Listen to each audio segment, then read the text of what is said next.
Hello, everybody, and welcome to another episode of Seize Your Business. Today's topic is insurance, what I'm covered for or not covered for. And our guest is Tom Restko from Insurance Pro Group. Hi, Tom. Welcome. Jim. Good to see you. My pleasure. So, Tom, a lot of our audience is, newer businesses just getting developed. And what are some of the starting points for insurance concerns that they may have? Well, in any business, the first and foremost concern usually is having general liability. General liability is slip and fall hazards, product liability, that kind of thing. And then you also want either property coverage of some sort. Could be building, could be your equipment, could be your contents, in a place. And we combine those for what is called either a business owner's package or what we call a special multi-peril policy. Those are kind of terms that really mean the same thing. They're packaging the property coverages and the liability coverage to give something that has more value together for the client. Besides that, you would want a workman's comp policy. And you and I had a conversation before about this, but so many people nowadays are being told, and excuse me, but erroneously, that they should not cover themselves for workman's comp. Yes, there's a savings, but let me give you an example, if you will. Let's say that you're a single consultant of some sort, could be an attorney, an accountant, an insurance broker, any kind of consultant, and you're working on your own, and you're told that as an owner of a sole proprietorship, a partner of a partnership, an executive officer of a corporation, any type of corporation, and that also includes an LLC because they are like corporate officers. So in all those cases, in Illinois, as well as a lot of states, you do not have to insure yourself, and you can decline the coverage for yourself. Now, if you're a consultant, one of the professions that I mentioned, your workman's comp rate per 100 is probably a clerical rate, which is in the 20 cents to 30 cents per $100 of annual payroll. So if you're already covering your employees, to add yourself to that policy may be as low as $150 a year. Okay. If you buy a policy just for yourself, then there's some fees that are attached to that, and now you might pay $350 for that policy. But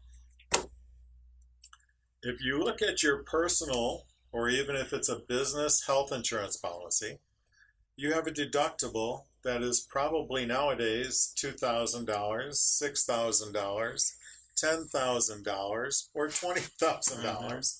And then you still have a network that you are restricted to, and other rules that the companies are putting onto these policies for you. So for either that 150, if you already have employees, to add you, or even if it's $350, why would you want to take the risk for 10 hours a day, or if you're like me, you're working 24 hours a day at what you do? And there's an argument there, of course, but to get that 100% coverage of the medical without any restrictions, without any networks, that's only one part of it. You still have disability income as part of the law, which is 66 2/3% of what you normally make while you're off because of this covered injury. Mm-hmm. And then there's the indemnity side that the law allows for things like a loss of a finger, a loss of eyesight, loss of hearing. All these things for that amount of money, Mm-hmm. it's crazy Yeah. not to cover Not to yourself. have it. Yeah. Okay? You know, you mentioned workers' comp, and that brings me to a question I want to ask you. You know, there's a lot of early stage businesses will sometimes bring in employees, but they'll call them contractors and pay them on a 1099. Do those people then still need workers' comp? Or Am I glad you brought that up? thank you. That's why I'm here to ask good questions. A 1099 employee or a W-2 employee, there's not a lot of difference when the IRS looks at it or when an insurance company looks at it, because there's a lot of different tests. Do you tell them what to do?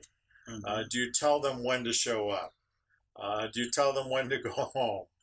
I mean, if any of these are true, then it kind of changes the dynamic, and you're considered like a general contractor with a subcontractor. If the subcontractor doesn't have coverage, the contractor must have the coverage. Mm-hmm. Okay? If the subcontractor has coverage, then you're not charged on that employee. Okay. So you must get a certificate of insurance to prove that that employee, that 1099 employee, has their own workman's comp coverage. Mm-hmm. If not, guess who's going to be probably the one holding the bag? The employer. Right? Yes. Right.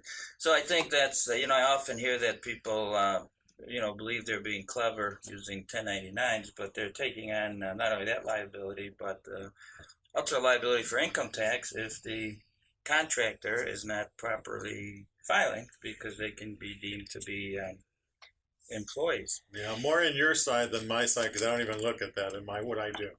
But it's a very good point, and I'm glad you brought that. So, next question. You know, a lot of people, you know, they start in business and, you know, get a little bit down the road, they need insurance, and they call their local, you know, life and health, they're either homeowners guy, you know, State Farm, Allstate, or whatever. Is that a good way to go, or are there risks in doing that? I'll give you an example that came probably about 20 years ago. Of course, I'm not going to tell you who it was. Mm-hmm. I can say it was a doctor, okay, and he had a surgical business, okay, and he wanted me to look at the building insurance and things like that. And I mentioned, well, why don't you show me your malpractice? Mm-hmm. Because I'm somewhat of, well, not somewhat, I am an expert on malpractice insurance. And he says, well, that's such a good premium. I used to be with another guy, and I went with this new guy, and he gave me a premium that is just impossible to beat. Mm-hmm. Now, right away, I'm thinking, well, Something's wrong with malpractice. this picture. Right. Because, first of all, malpractice is horrible. I feel sorry for doctors, Mm-hmm. quite honestly. And then, not to mention all the restrictions on that policy as well. But it was a scary situation, so I asked to see the policy. On a liability policy, you and I have had conversations before. There's two types of triggers Mm-hmm. for paying a claim. You can have an occurrence policy, similar to your homeowners or car insurance, your general liability office package. Those are on an occurrence form, which means that if you get sued for something that happened 2 years ago, they're going to go back to that policy you had in force 2 years ago, and that's the policy that's triggered and is going to hopefully pay for the claim when you Mm-hmm. get it. Mm-hmm. Now, on a malpractice or an errors and omissions or professional liability policy, those are usually written on what is called a claims made form. And in that policy format, it's a little different. When you first start in business, they're covering that first year on a claims made policy. And that start of business is what is called your retroactive date. Mm-hmm. So now when you go to the second year, that retroactive date stays the same, but the policy is actually covering 2 years now because that first policy is gone. There's no coverage on that anymore. Right, right. So now the second policy must keep this date and now cover 2 years, and then 3 years. And notice I'm staying right where it is, 4 years. Right. Then it's considered a mature policy after 4 years. Well, if the agent, when they come in to quote the insurance, doesn't know this policy and how it works, offers the doctor this policy that starts fresh, not back here, no retroactive date, it starts now. Mm-hmm. The doctor looked at it like a premium that was made in heaven, Mm-hmm. and took this, not realizing that now he lost all of this time frame for what he can get sued for with no coverage at all. Right. Okay. He would have to buy a tail, which would be more costly than him buying that one policy, because he'd still have to cover this for any length of years. So if and a broker was either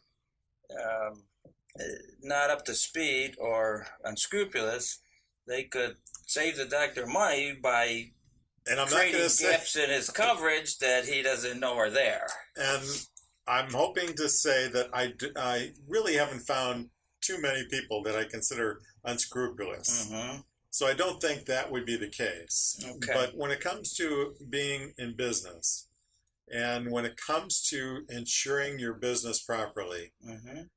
you don't want to just rely on somebody that's doing your car and home insurance. Mm-hmm. And there are ways to make sure that your agent is somewhat seasoned. Letters after a name, they mean something. Mm-hmm. I myself have had a certified insurance consultant designation, CIC designation, since 1986. And to have that, I have to do 20 to 25 hours of continuing education every single year. And I've done that, but actually I usually go double that each year. Mm-hmm. So I believe in education. I'm also a teacher now, as you know. I'm also a speaker on insurance matters. And you have to be better at it than your audience, because otherwise, why are you there in the first place? Right, right. So I'm not the only one that knows some of these things. There are others out there, but I would definitely, when it comes to business insurance, I would either be with one of the larger agencies that are out there, but you don't have to be, because I always think that you lose some of the service with these large agencies. Sure. But you can get somebody that's like me with a designation that you are the most important person in the world to that agent. Mm-hmm. And as long as they keep up, they will do a good job for you. Unfortunately, our society has gotten so complicated. But I remember years ago I was CFO at a company, and I would buy all the insurance. And our broker once took us to a workshop on insurance coverage. And as we're going through all these exceptions and exclusions, and I concluded eventually that they could simplify the whole thing by just adding one clause. There is no coverage under this insurance. And obviously I'm being facetious, but that just shows you how complicated it is. They are very complicated. In fact, there's conditions to the policy that can act as an exclusion. There's exclusions themselves that are on the policy. Actually, exclusions are on policies for 3 reasons. Number one, the insurance company either wants more money for it, so you can buy it back. Number two, they can't cover it because it's just too costly. For instance, there could be a war, or there can be a nuclear reaction, and everybody's gone in the area. Yeah. An insurance company would never be able to field a claim like that, because number one, it's concentrated. Number two, it's such a wide area that it's impossible to insure. Right. So that's the second reason they put on these exclusions. But there's one other reason on there too. There's some exclusions that are on there because they are specifically covered under other policies that you can buy.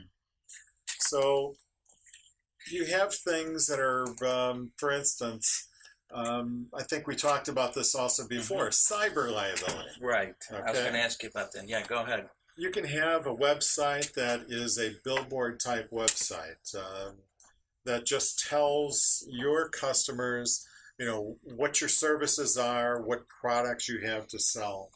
And in that case, it's on there where it's just it's presented, it's a billboard, it's an advertisement. It's not interactive, so it doesn't have a lot of exposure. Now, let's go one step further. Let's say you capture your client's name, address, phone numbers, driver's license number, social security number, credit card numbers. The federal laws that have given us so much penalties if we are hacked, you cannot afford not to have the cyber liability anymore. Now, I'm not saying the billboard, if you have a website that's simply like a billboard, shouldn't have it, because there are still companies out there that search the web for opportunities to help pay their bills. I know big companies out there that have an office probably this large that have people sitting just looking at the websites. I'll give you an example. Oh, please. I have a storefront that's on the main road, and there's a McDonald's sign past my store, and I take a picture of my place of business and put it on my website, but the golden arches are in the frame. Now, did I get permission from McDonald's to have the golden arches sign on off your that website? that's okay? Sure. If not, can they come back at me and sue me? Yeah. You better believe it. Yeah. So even that kind of website, there's still a need for coverage. Plagiarism, things like that, you still come to play. Right, and somebody mentioned to me the other day that we're such a litigious society, and I responded that not only that, but we also have a society where everybody wants to sue everybody. Right. So a little humor there. Anyway, so Tom, let's talk about the back end for just a couple more minutes. And let's say somebody does have a claim. Is that another area where they need expert help, or can anybody kind of pretty much present a claim? Anybody can present a claim. And unfortunately, you and I know that you can go on the website now, and you don't even need an agent in some cases, and you sign up for this insurance. Without mentioning names, there's a number of them out there, and you don't really have an agent, and they give you a number to call. And I'll go one step further. Even insurance companies that brokers use routinely are now trying to have call centers where you bypass the broker and just call in. Well, I feel sorry for those people because so many times the non-educated in insurance jargon will present a claim over the phone in such a way that precludes their coverage. Water can be very difficult. Damages that come through your roof. There's a lot of ways in which things can not be covered under the policy language. And you're calling direct, maybe using the wrong terminology, and they're saying no to your claims. My advice to people is to use a broker, to go to that broker, tell them first what has happened. Let the broker, if he can, go to the company and report the claim. If the broker is not allowed to do that, and some companies do require the customer or client, I prefer to use the word client because I'm advising my people. Right. the client should be schooled on how to present the claim properly. Mm-hmm. Now, I'll give you a story too. And this applies to commercial as well as to personal lines. And to give a better example, I'm going to give you something that happens a lot. Mm-hmm. And this happened to my daughter, in fact, about 2 months ago. And she had just cashed a check for $2,000. She had a couple payroll checks that she had held on to. She cashed them, and she was going to buy something. So she had $2,000 of cash, which nowadays is not a good idea anyway. Mm-hmm. But $2,000 cash, a purse can be how much? It can a few be hundred to a lot more. Well, your wife is better for you than my wife is. Right. Let's use an average price of $300, and that's probably low. Then you have all the little things that are in your purse and everything else. I'm going to assume that with everything and the credit cards and the getting new license, Right. maybe a passport, all that combined, let's say that's $1,000. Mm-hmm. Okay? And we know we had a $2,000 cash loss as well. Now, my suggestion, if you call up and you have a $1,000 deductible, the adjuster is going to say, well, you have a $1,000 deductible and we'll give you up to $200 because there's a limitation on the policy for cash. So that $2,000, I'm sorry to say, you're out the money. Mm-hmm. Okay. Well, a knowledgeable broker is going to say, no, wait a second. When you call in your claim, I want you to tell them about the cash loss first. Mm-hmm. And you want your deductible subtracted from the cash. So if you have a $2,000 cash loss and they say take the $1,000 away from the cash, you still are going to get the $200 because there's a limitation on the policy. Right. But now your deductible is gone. And if you had called and just said that I have $1,000 worth of purse and things in the purse and the cash loss, the deduction for the deductible is going to be made on $1,200 and you're going to get $200. Yeah. A broker or somebody that's savvy is going to get you $1,200 Right. for the same loss. Interesting. And you can do that on a commercial policy as well because there's all kinds of restrictions on artwork. There's restrictions on fencing, coverage away from the premises where somebody might have taken something out of a car or a truck. You use your deductible on what's limited, not on the whole loss. Sure. Good. And people don't know how to do that. Yep. You know, there is one more thing, because we kind of jumped around. Yeah. I went from the package policy to the workman's comp to the cyber liability policy. Now, I want to mention one more policy, and there's innumerable other coverages. Sure. But I find this very important nowadays, and that is covering yourself for employment practices liability. Now, yes, I'm talking about discrimination or sexual harassment, things of this nature that are, and there's other coverages that are part of that policy that cover my interaction with my employees or managers with employees or employee on employee. But that policy can also be covering my exposure to going to my clients. Now that's considered third-party liability. Yeah. Okay. But that can be a part of that employment practices liability policy. Nowadays, in too many cases, I'm finding, for instance, a doctor who has a patient, a male doctor, female patient. The female patient is not paying their bill, and the doctor calls or his staff calls and they say, we're looking for payment on this. And she says, I'm not paying you anything. And the person says, why? Or the doctor says, why? Because while we were alone, you touched me improperly. Mm.